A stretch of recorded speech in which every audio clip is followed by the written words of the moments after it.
Good afternoon and welcome. This is Corey Curl, Associate Executive Director at the Pritchard Committee for Academic Excellence. Thank you for joining us this afternoon to discuss approaches for Kentucky to consider as we decide how to value career readiness in the school accountability system. We are so pleased today to be hosting our webinar along with the Kentucky Chamber of Commerce. I would first like to introduce Travis Burton, Public Affairs Manager for the Chamber, to kick us off and remind us why it is so important for business to be engaged in these issues. Thank you, Corey. We are very excited about the opportunities that has been presented under the federal legislation that was signed last year, ESEA, Recent and Succeeds Act. The Kentucky Chamber has been at the table and following the developments all year to help make sure that the system Kentucky develops and will eventually adopt places value and emphasis on the things that are important to our state and to our employer community. We know that there's a lot of work going into it, and really we view the career readiness aspect of what's happening with the accountability system and work surrounding the accountability system as one of the most important things and one of the best opportunities under ESEA. It's a very unique opportunity. As part of that, the Kentucky Chamber's been involved in the committee that the Commissioner of Education appointed, and we've also been involved in a work group as a part of that committee to help develop and voice what employers need the career readiness to look like as a part of the accountability system. That work is still underway, but we've had a lot of progress, a lot of good conversations. That work continues, and we're excited, and we think that the final product is truly going to help take our education system in a direction that looks at and gives weight to the needs of Kentucky's employers and help build an environment where the opportunities that are out there that our students will be able to fully take advantage of and benefit from. So we're excited about this, and we are pleased that you joined us today. Thanks for calling in. It's been a crazy week, I know, with the elections happening, but we're thrilled that everyone could take the time. I may not be able to be on the call the entire time, but we're happy to talk with anybody, any stakeholders, if you have thoughts or recommendations, and because we need input, we need people, and we need to hear from people. We reach out to our membership, we talk to our councils, but we're always excited to hear feedback. So my email is tburton@kychamber.com. Feel free to shoot me an email with any questions or concerns. Thanks so much, and I'll hand it back over to Corey. Thank you so much, Travis. And we will share Travis's email in the follow-up note that goes to all those who join the webinar today. So we are so pleased today to be working with Advanced CTE for this discussion. Advanced CTE is the longest standing national nonprofit that represents state leaders responsible for secondary, post-secondary, and adult career technical education across all 50 states. We are delighted to be joined today by Kate Kramer, Deputy Executive Director for Advanced CTE. Before we begin, I also want to share some housekeeping information. We will have time at the end of the webinar for questions and discussion. Meanwhile, we will keep the phone lines on mute in order to keep the audio clear. As we go through the webinar, please type in your questions and comments into the chat box, and we will address as many as we can this afternoon. Also, we will be recording the webinar and will upload to the Pritchard Committee website along with the slides from today's presentation. So we encourage you at that point to share the recording from the webinar as well as the slides, and we'll send you the link in the follow-up note as well. So before I turn this over to Kate, I'm going to share just a little bit about Kentucky's current context. Travis mentioned the amazing work that's underway to redesign our accountability system. Over the last few years, Kentucky has definitely been a trailblazer across the nation and incentivizing college and career readiness through the school accountability system. The current unbridled learning accountability model for schools includes both college and career ready measures. These measures not only factor into the overall accountability rating for schools, but the data are reported on the state's report card so that local communities can set goals and track progress over time. Most importantly, they communicate expectations to students, parents, and the education system as a whole.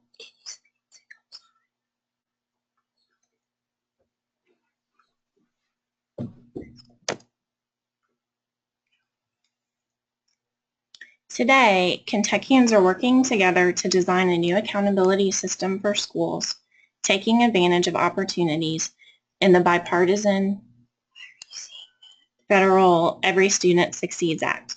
The system will be out for public comment this fall and will be in place for the 2017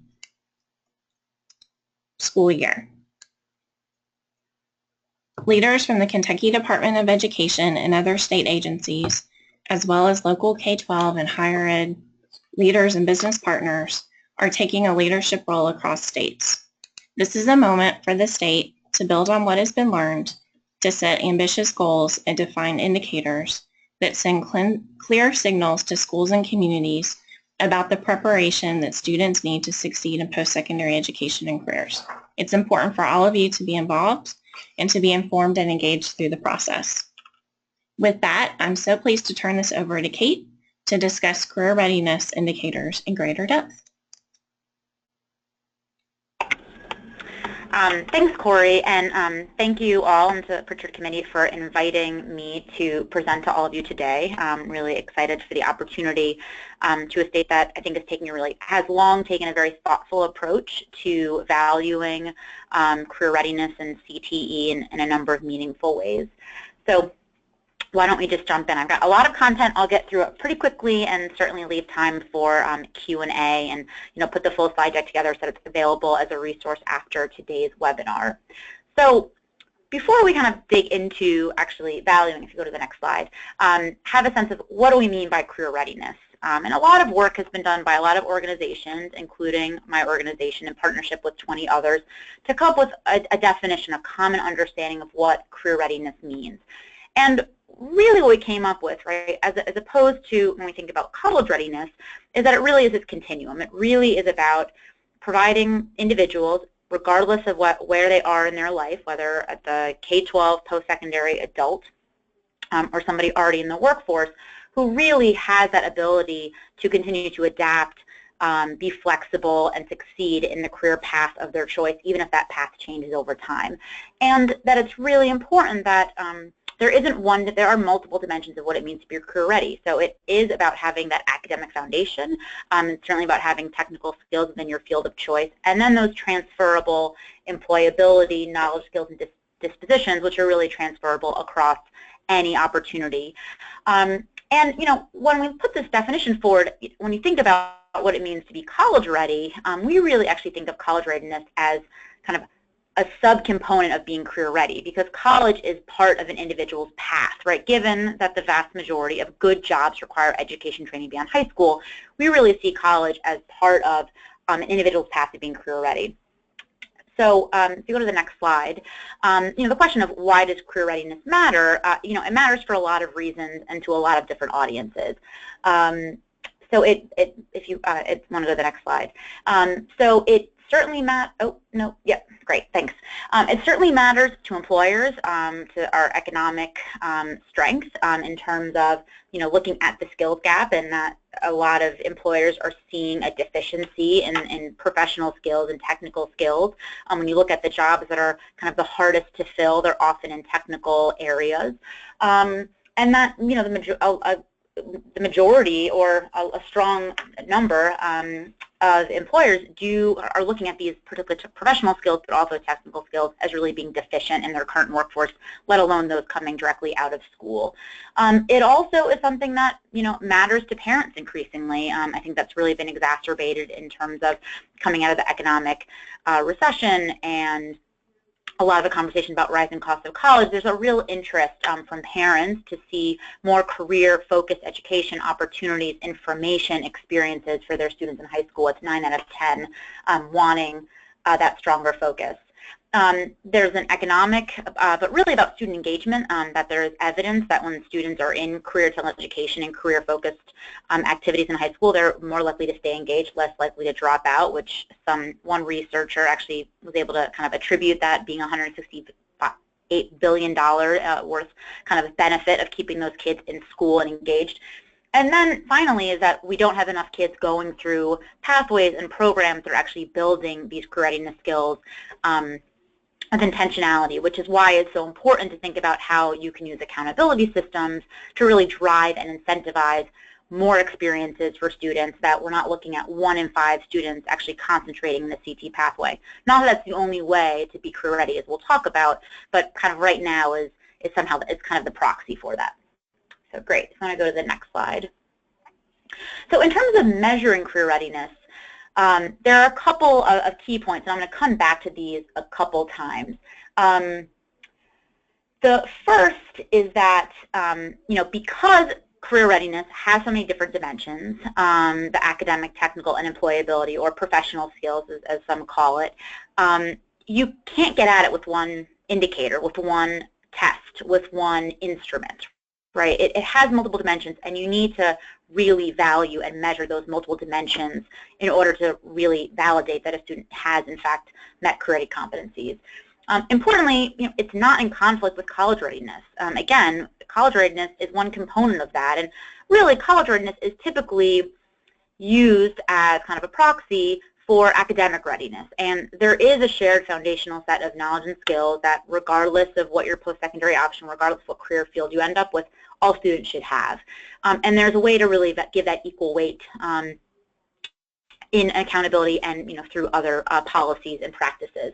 And then the last piece of this, and this again will be a theme I come back to, is that we're still very early in figuring this out. As opposed to, for one, we're early in terms of getting the data and having strong data collection and validation. It's still early in actually building out these indicators and opportunities for students to really demonstrate their career readiness. And it's still very early in terms of the research and understanding what the validation of that career readiness looks like. Within kind of the college-ready space, you can track that student out of high school into post-secondary and see if they're in remediation. You can see if it correlates with them passing their first-year course. Given the diversity of career kind of experiences and where students might end up, it's much harder to do that. So there's a lot of kind of conversation and kind of early work that's starting to drive that, but it is kind of an unknown, and so the states that are really moving most aggressively are really the trailblazers. Okay, great. So when we think about measuring career readiness, or we think about career readiness indicators, I should say, we really, there are a lot of ways to group them. We often think about them in, if you want to go to the next slide, in kind of 5 kind of types of career ready indicators. And I'm going to spend a little bit of time on each of these to talk about kind of the strengths and limitations. So we have, if you want to go to the next slide, the first is kind of indicators that are about course taking or pathway completion. There's then indicators that really focus on student achievement, student attainment of credentials kind of beyond a high school diploma. Experiential learning and how to really kind of measure and value kind of experiences outside of the traditional classroom, and then post-high school transitions. So you want to go to the next slide. When we think about course taking and pathway, in some ways these are, you have kind of your easier ones to collect, right? Your CT participation, your CT concentrator. Most states are, they're already collecting those for Perkins. Many states have built them into their longitudinal data system, not all. And when you're getting into the concentrator, you're starting to value, much like Kentucky's current system, right? You're valuing students are actually taking a sequence of courses rather than just taking one course. Now, there are limitations in terms of this is CT specific. There's some inconsistent definitions. It's not going to hit all kids.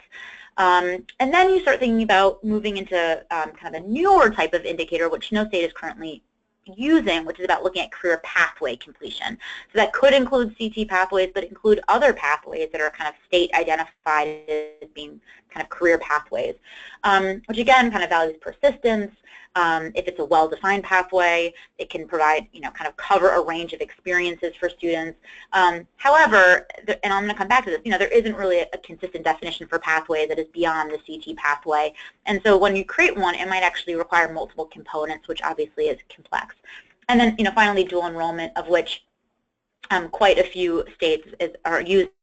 And that's one of those indicators that really kind of is college and career ready. I will say no state at this time is publicly reporting or holding accountable different for dual enrollment academic courses versus dual enrollment technical courses. So it's kind of usually just grouped together, but something that a number of states are doing. So if you want to go to the next slide.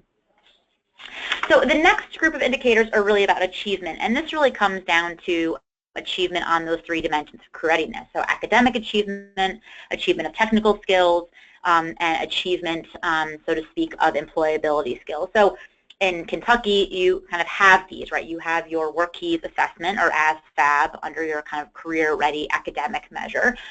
You have your COSA, which is your technical skill, kind of that is aligned to a CT program or pathway that kind of validates that a student has mastered those competencies.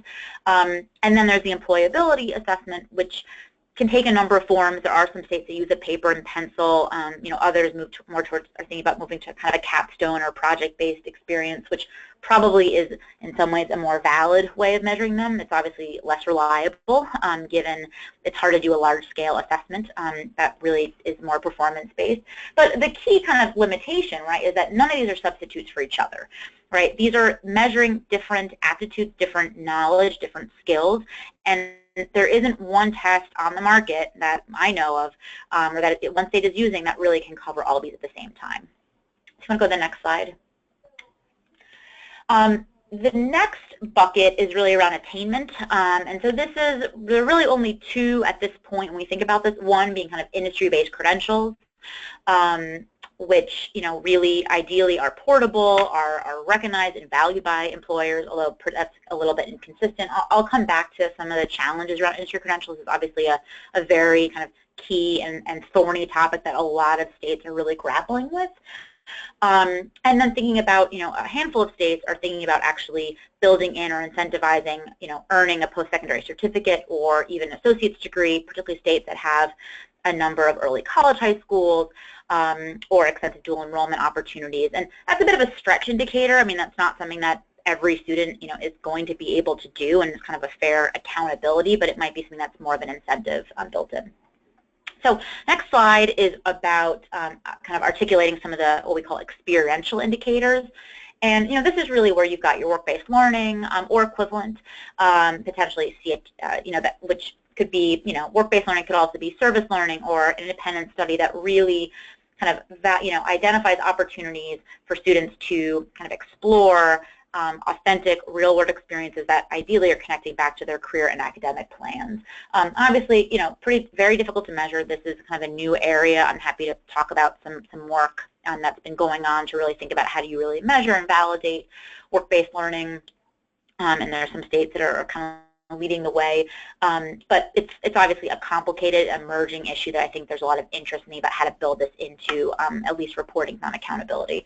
Some others, I won't spend a lot of time, kind of CTSO or co-curricular participation, so thinking kind of beyond work-based learning, what are some other experiential learning opportunities, and then kind of moving towards the capstone, right, which might require a portfolio or students pulling together evidence of the work they've done and doing a presentation that's externally validated.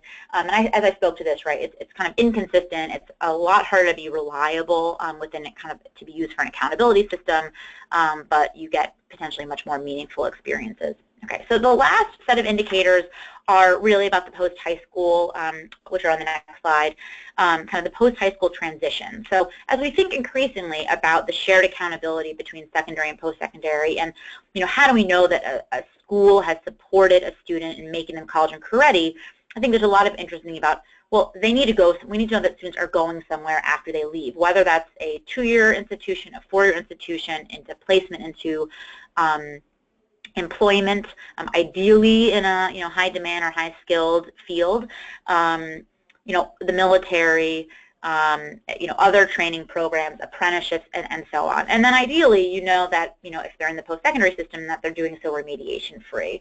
So there's obviously kind of challenges with how these are defined, but I think there's a lot of kind of increasing focus moving in this space. So with that, kind of where are states currently in terms of kind of valuing and including career readiness in their accountability systems? So this is kind of a snapshot of where states are based on research that we did with another national organization back in the spring, kind of the second in a kind of a series of reports really looking at states' use of career ready indicators. And as you can see, more than half of states are reporting at least one indicator, and 20 states are including at least one indicator in the accountability system. And you can kind of see, there's some spikes around post-secondary enrollment. Fewer are doing the post-high school placement, which would include kind of employment or military or other experiences.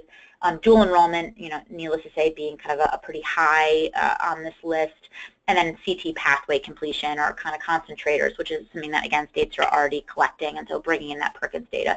So if you go to, so this is kind of the positive picture. If you go to the next slide, you'll see kind of the challenge, though, that's ahead of us, is that although 20 states are doing this in terms of their accountability, very few states are actually including a career ready indicator, or I'd say about half the states are including a career ready indicator as a standalone indicator. So the approach that over half of the states are taking is they're creating what we've labeled kind of meta indicators.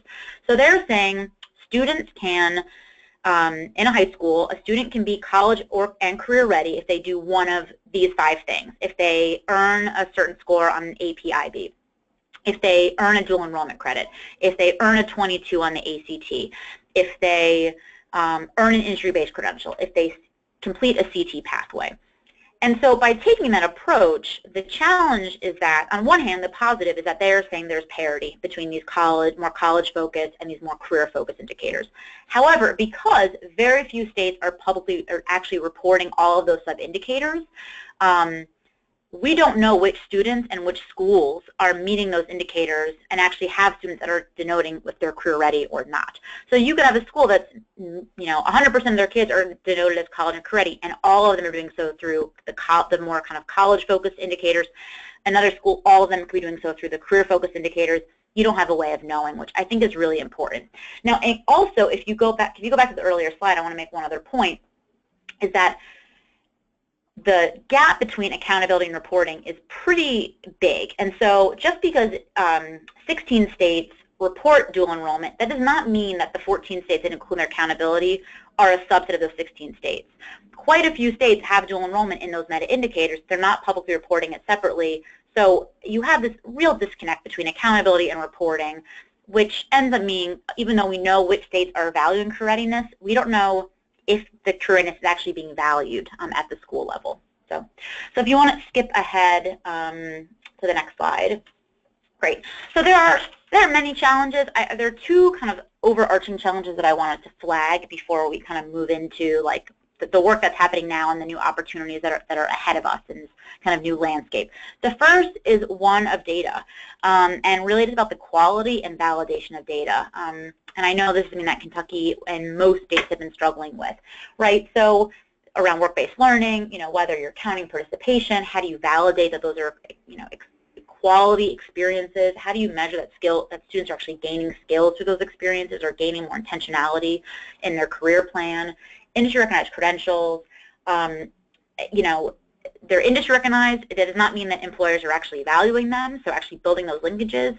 There are thousands of credentials on the market, so getting a sense of which ones are most important. Being able to collect that data, which a lot of it is held by third-party organizations, is not necessarily shared with states, it's shared with individual students. And then there are many pathways where there simply are no aligned industry credentials. And so how do you fill those gaps, which Kentucky has done through the COSA, but not every state has a system like that in place. And then as I post-high school placement, this is a challenge in making sure you've got that longitudinal data system that really kind of connects across systems. But, in terms of placement and employment, for example, I know some states like Kentucky can track students and look at what industry, and they can't necessarily look at what profession they're in. And, whether you have that unemployment data that look at the wage data and all those. It's just a complicated kind of new, that I think a lot of work is being done under the new Workforce Innovation Opportunity Act and now under the new Elementary Secondary Education Act. But again, this is kind of an ongoing challenge. The other kind of big challenge is really around kind of this notion of pathways. If you want to go to the next slide. So currently, if we're talking about pathways, as I said, it largely means CT pathways, which CT pathways can be very meaningful, but they are a subset of the population. So if you're building a system where you want to get everyone into a CT pathway, that's one thing. I think many states are really thinking about how do they create a broader set of pathways that any student can have access to, whether it's in the traditional CT area or not. And so defining what those pathways could be, defining the experiences, and then recognizing that a pathway isn't just going to be a set of courses. It might be a set of courses plus work-based learning, plus some sort of attainment of a credential, whether that's industry credential or a dual enrollment credit or post-secondary credit. That's how Louisiana, for example, has kind of created these pathways that are courses, work-based learning, culminates at a credential. It's built into their accountability system, but they're only actually looking at that credential as what is valued in their accountability system. They're not necessarily valuing the whole pathway. They're doing that through their graduation requirements. And then finally, I think a number of states are really thinking about that pathway should be developed regionally based on kind of the economic demands of those regions, which can vary greatly, across the state. And so thinking about how do you validate those and kind of capture and compare those at a state level with all that regional differentiation. So that's the background, kind of the nuts and bolts of kind of the what and why and how of Career Ready. Now we'll kind of move into some of the two big, I think, drivers of states that are really engaged and moving with much more intentionality than ever before to really focus on career readiness and their accountability system. So if you want to skip ahead, opportunities, you can go to the next slide. So the first, of course, which I know this is the multiple webinars for Pritchard have focused on this about the Every Student Succeeds Act, the new ESEA, that under the new accountability system kind of gets rid of AYP and now requires kind of this multiple measures. So keeping kind of the same, the annual assessments, the high school graduation rate, adding in English language proficiency, and then what was kind of called the fifth indicator, right, which is kind of one indicator of school quality or student success. So that's a very broadly defined term. And if you go to the next slide, no, perfect. There is some guidance. Actually, can you go back? I'm sorry. I didn't realize you skipped ahead. There is some guidance from the department or from Congress in terms of what this could be, but there's a ton of flexibility for states. So it could be measures of post-secondary readiness. It could be access to advanced coursework. There's some conversation and research around chronic absenteeism. Social emotional learning is something that some states are thinking about, school culture, and then, of course, career readiness. Now, these aren't necessarily mutually exclusive. You think about access to advanced coursework, that obviously could be aligned or have some kind of relationship to career readiness. But this is really driving and I think changing kind of the conversation in a lot of states. Now, I should say under the last ESEA, under the waivers that the department granted, and that is where actually we saw kind of a number of states move towards valuing career readiness in their accountability system, right? Under kind of NCLB, very few states kind of under the initial system had that. As more states moved under waivers and had spent some time working on their state accountability and then moved that to their federal, that was kind of the first wave, but we see this being, kind of a second wave, and I think where the national conversation and I think, the state and local commitment to career readiness is really in a different place than it was even 5 years ago with the waiver. So I think we're going to see a lot of great work happening because of this opportunity under ESEA. So the next opportunity, which is impacting about half the states in the country, if you want to go ahead, is the New Skills for Youth competition. And this is an initiative that is funded and supported by the J.P. Morgan Chase Foundation, with my organization, the Council of Chief State School Officers and Education Strategy Group, to really dramatically increase the number of students that are kind of completing career pathways in high school and transitioning with a credential kind of at the end of high school. And then really about kind of catalyzing a transformation of state-level systems of career readiness, career preparation, and being able to kind of impact all all states, not just those that are participating in this initiative. So if you go to the next slide, last spring, we gave 24 states in DC, Kentucky being one of those states, kind of phase 1 grants to really kind of do a deep dive, look at their system, see what was working, see what wasn't working, build out a plan for doing the system-wide transformation. 10 states starting in early 2017 will then receive phase 2 grants to then implement those plans and kind of move forward with the system transformation kind of over the next 3 years. So if you hit the next button, importantly, within the grant requirements of phase 1 and for phase 2, there are 6 key objectives that we are asking states to kind of submit their plans for achieving. And states, if they do not meet these commitments, they will not receive funding and they would not be able to kind of continue to get funding if they back away from this commitment. One of the commitments is explicitly about building career readiness, career-focused indicators into state accountability systems. This was written before ESEA passed, obviously kind of a perfect storm that these two things came together. But because of 24 states, or 25, including DC, kind of committing to this, we think that'll be another big push. And this is also allowed through this initiative, kind of some good work, some foundations, some additional research and support to be built out to really support states as they transition and build and kind of refine their systems. So if you go to the next slide, so I'm going to shift and talk about kind of ways that this is starting to play out. And really talking about 2 kind of national efforts or frameworks that have been created. These are not the only ones, but 2 to really start thinking about what does an accountability system look like that really does value career readiness in a meaningful way, kind of in this new environment under ESEA. So the first was created by the U.S. Chamber of Commerce Foundation, and they call it their College Ready Plus model. And kind of in the paper that set this up, they identified 5 key indicators or areas that are critical to students being career ready. And it's a mix of kind of outcomes and inputs, right? So having kind of, being able to measure that students are, are kind of having the achievement on the workforce readiness as well as the academic proficiency that they need to move forward, knowing that students actually can do kind of the work and have those competencies in the key areas, that they have a college and career plan that they stick to and that really supports them throughout high school, that they're engaging in kind of career-focused or advanced coursework or dual enrollment or coursework that really sets them up for success after high school, that they're engaging in work-based learning, which, again, as I said earlier, is so critical to really supporting building up those employability skills and understanding what the world of work really looks like. And then finally, having the industry-recognized credential, again, ideally that is a portable credential that really can kind of support students throughout their, after high school, but also further kind of in their careers in the workplace.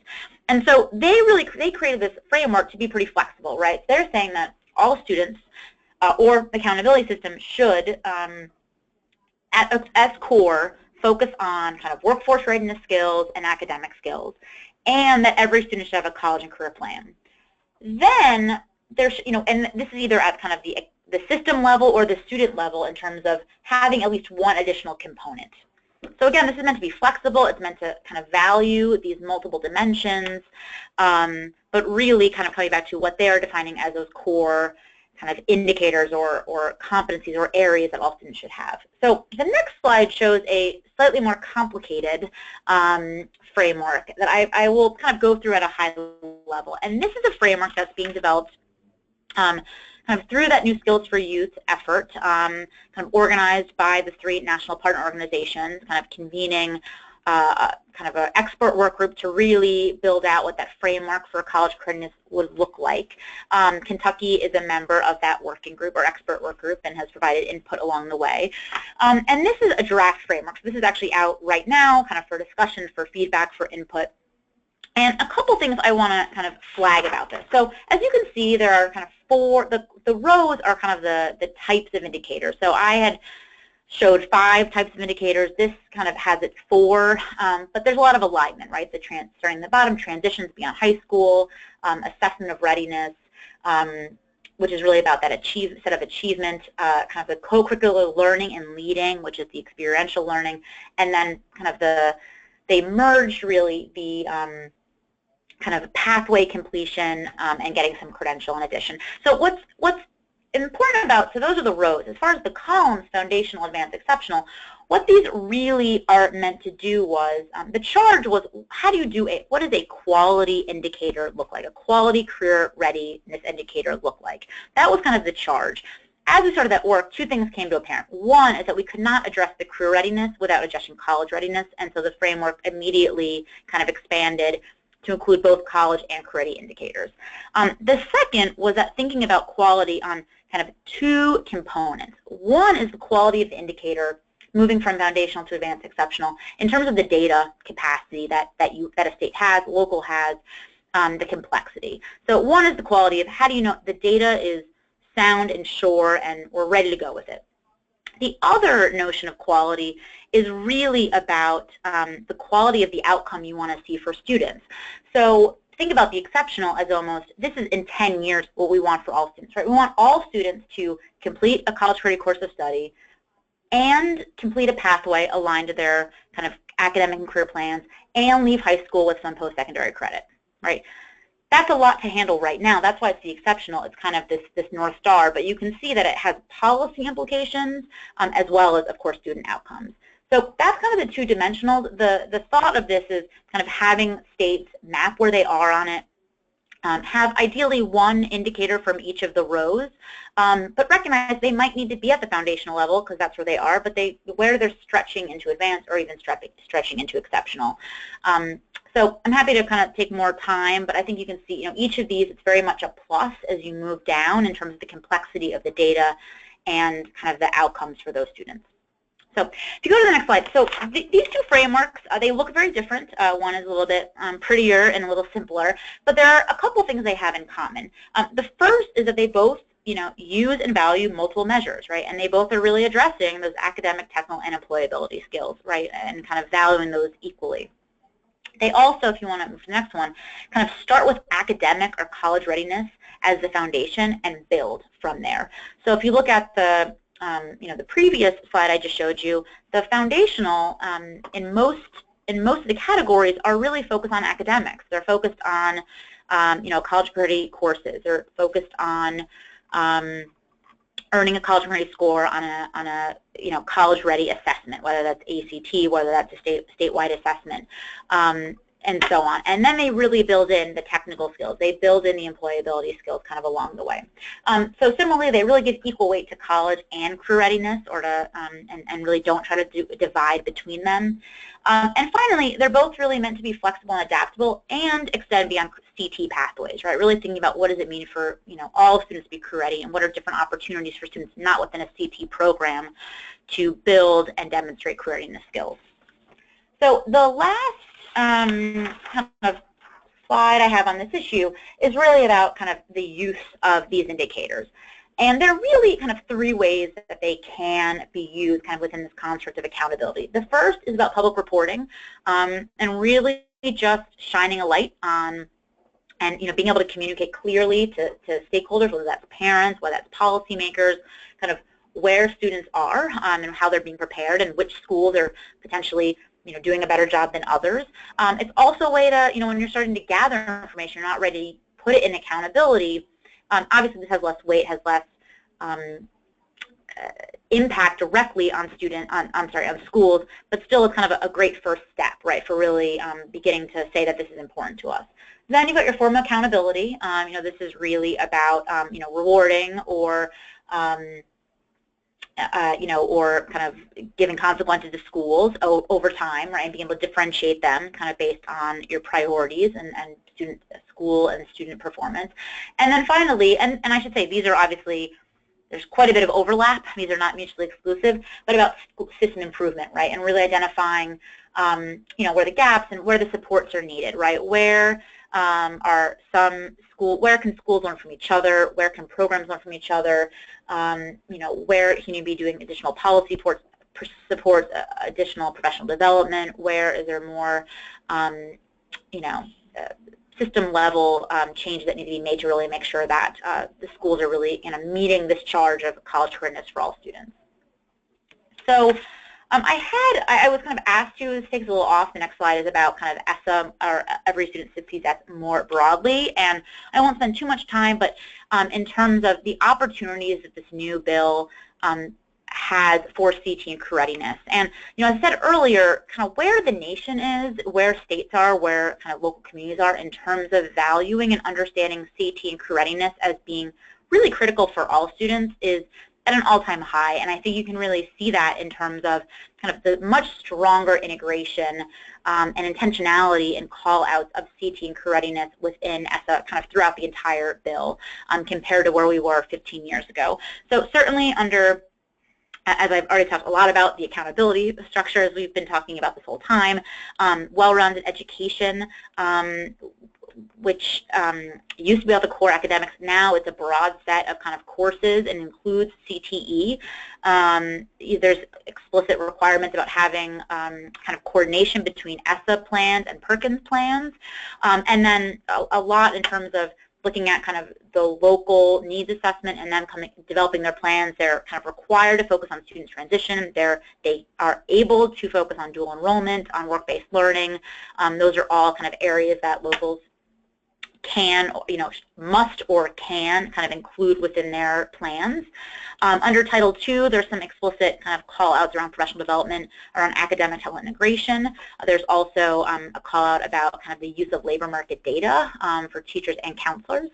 I didn't write this, but there's also some evolving language around advisement to think about not just kind of guidance counseling, but also career advisement. And then in Title IV, which is really kind of the block grants, because CTE is now within well-rounded education, it now is an allowable kind of use of funds for at the state or local level, kind of in a wide array of ways.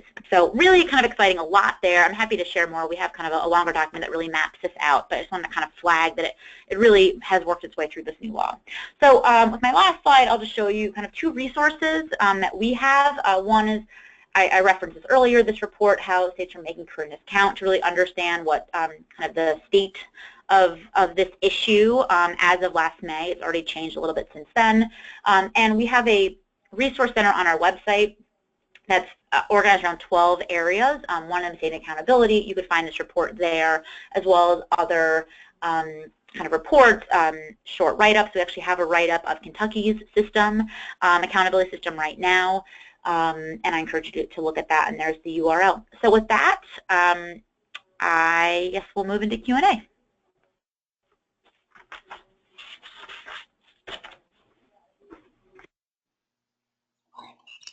Thank you so much, Kate. That was an incredible overview of the different options that Kentucky as well as other states have through this process. So again, for those of you who have joined us, please type in your questions in your box, and we will go about answering them. If you'd like to not use the chat box but ask your question over the phone, make the little hand button active, and we will make sure that we can get your audio on as well. You can also send us any questions you want via email, and we will make sure to address those after the webinar. So the first comes from an employer in Louisville, and Kate, you would not be surprised by this question, because as we have definitely seen in Kentucky over the last few years, the way that these measures are defined really does make a difference in the kinds of opportunities that students have in high school. And the question from the employer is, how can we make sure that we don't push college or another path to some students who may need to go in different directions? So what are some of the kind of issues that we can make sure to put in place so that we make sure that we're doing what's best for our individual students and not necessarily just responding to accountability pressure?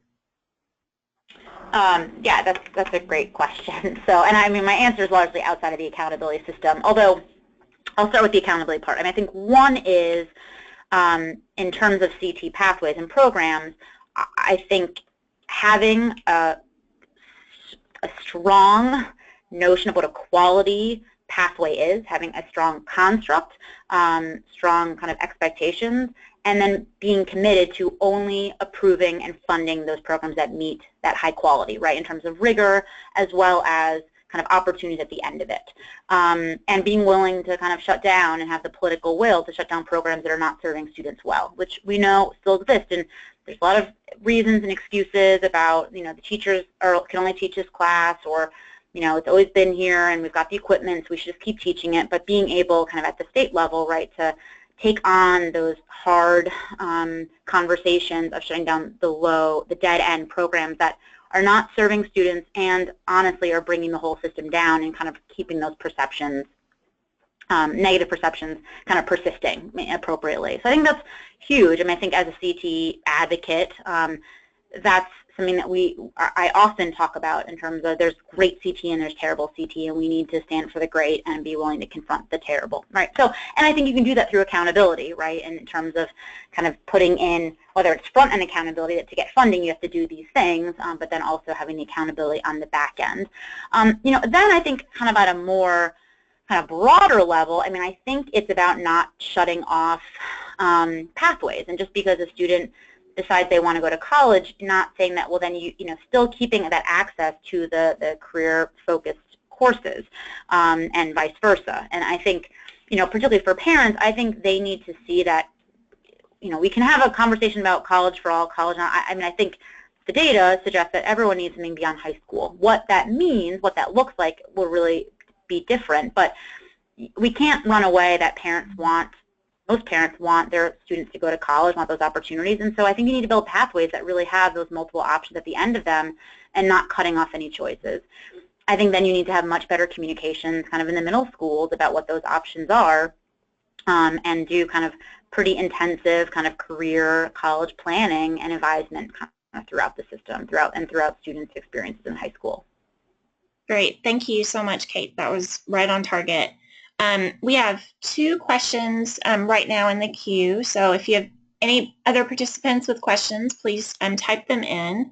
The first one, so Travis definitely spoke to the need for business leaders to be involved, and we have fabulous turnout of business leaders in this webinar. We also have folks who are community leaders in their various local areas.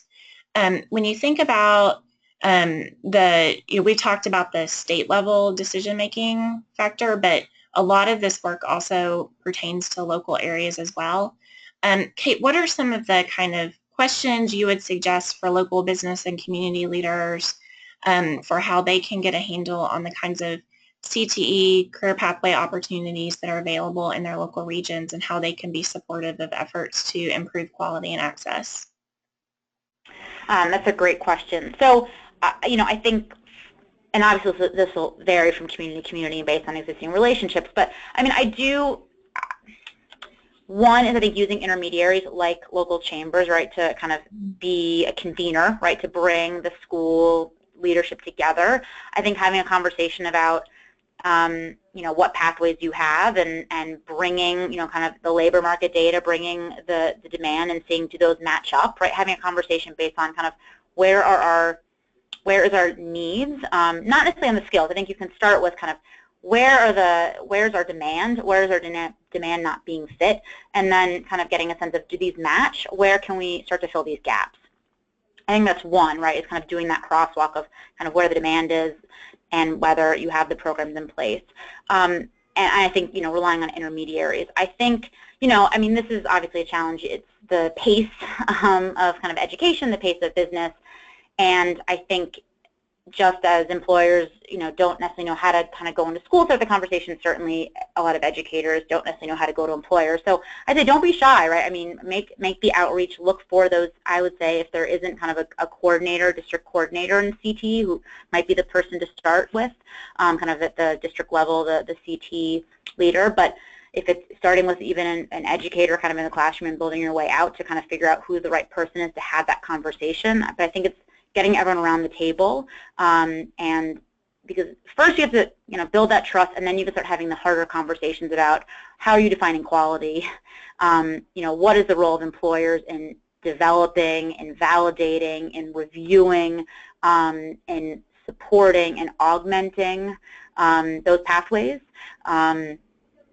which are hard conversations. It can't be, I don't think that can be the first conversation, but it, once kind of some relationship has been established, I think that's where it needs to be in terms of building up those processes.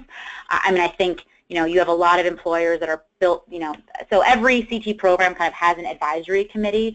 Some are fantastic. Some, they pull you in and you check the box. I think that's another kind of underutilized mechanism that every school that offers CTE has. And so really thinking about who's on them and what are ways that, as an employer, you can demand that those are actually used effectively. And I mean, unfortunately, it's, not getting frustrated when they can't move as quickly, or, I think it's to keep pushing. Because some schools and systems are ready to be moved there. Some will be kind of harder to move there, but I think it's too important to kind of be discouraged by that. Perfect. Kate, that's exactly on target for what we needed.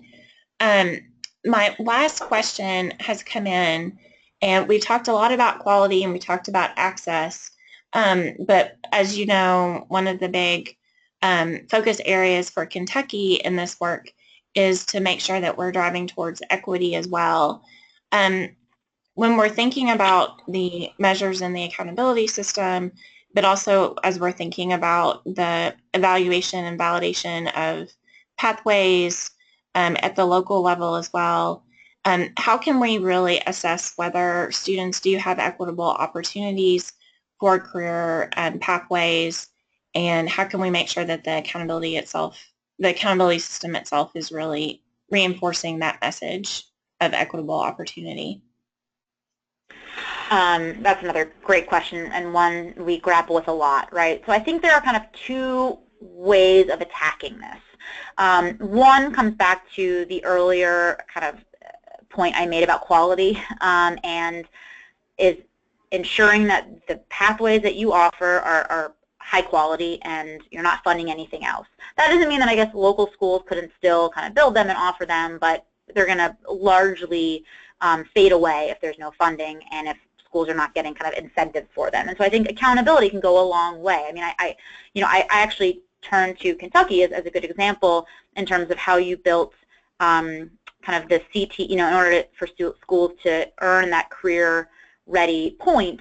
A student has to be in, a concentrator, kind of a senior in their third course, which then, as a result, kind of based on conversations I've heard with folks in the department, kind of then meant that schools and districts went back and made sure that their kids that were in CT were actually in a program of study, right? And they kind of cleaned up their programs so that they could be positioned to get that point. That does not mean that all of those programs are necessarily the highest quality, that they're aligned with high-need industries and they're, the other pieces, but that's the first step. But there are other ways, of course, to kind of build that quality. So one is getting rid of poor programs, but then I think it's doing that diagnostic, right? I mean, I think really going to the data and getting a sense of not just in terms of what's required under Perkins, which is largely around males and females, but really looking at all the subgroups in terms of which students are participating, which students have access, and really having doing that mapping.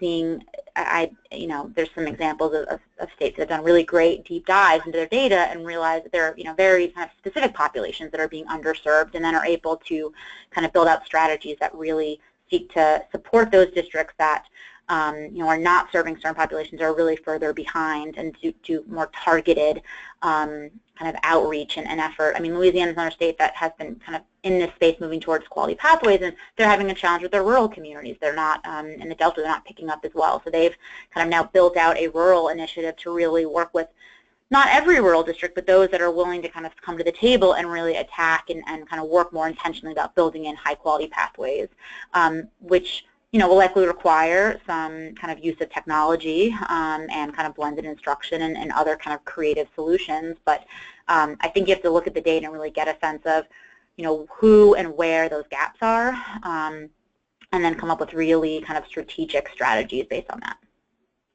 Perfect. Thank you so much, Kate. It has been a real pleasure to partner with you on this effort. We will not only get the slides out and the recording from the webinar, but also some links to the resources that you mentioned as well. So everyone should receive those in their inbox tomorrow. So thank you, Kate. And again, her email is on the screen, so feel free to reach out at any point. Yes, absolutely. Thank you. Thank you all. And so now we just have a couple more minutes left and just wanted to talk a little bit about next steps. So this is the fourth webinar that we've done from the Pritchard Committee on issues that are relevant to the new work of accountability through the Every Student Succeeds Act. And I do thank you for your patience with our technical issues on today's webinar. We have found that every single webinar has thrown us a challenge in that arena, and they've all been different. And so we are definitely pursuing all opportunities to troubleshoot as we go. But all of these webinars are available on our website, and this one will be added very soon after we finish today. We also encourage you to watch our blog, the Pritch blog, and here's a link to it. You can also sign up for updates, and we use this blog a lot to keep you informed about the state's work. And also the Bottom Line newsletter from the Chamber of Commerce is also an absolutely fabulous way to keep up with what's happening. We absolutely encourage all of you to be involved in the state's process of revamping the accountability and public reporting system. There's many opportunities to be involved and to stay informed, and the Department of Ed has done a fabulous job of making the information about the process transparent and providing opportunities for folks to plug in. So if you ever have any questions or want input into the process, please contact us and we'll put you in touch with the right person. We also thank our partners at the Kentucky Department of Ed for joining us today. Kentucky really has been a leader in this arena over many years, and we look forward to doing all we can to take all of this work to the next level. So thank you all again, and have a wonderful rest of your week.